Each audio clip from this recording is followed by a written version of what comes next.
पाकिस्तान की कहानी अपने बच्चों को जो है आपने जरूर सुनानी है ताकि वो पाकिस्तान की कहानी ना भूलें. Well, our forefathers they thought that we are different from the Hindus in every possible aspect of life. Our religion is different, our customs are different, our traditions are different, our thoughts are different, our ambitions are different. That was the foundation of the two-nation theory that was laid there. That we are two nations, we are not one nation. So because of that, our forefathers, they struggled, mounted that incessant struggle to create this country. Our forefathers, they have sacrificed immensely, and we have sacrificed a lot for the creation of this country, and we know how to defend it.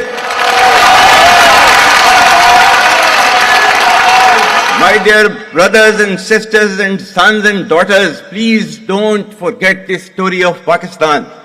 And don't forget to narrate the story of Pakistan to your next generation so that their bond with Pakistan, it never weakens. Whether it is the third generation or the fourth generation or the fifth generation, they know that what Pakistan is for them.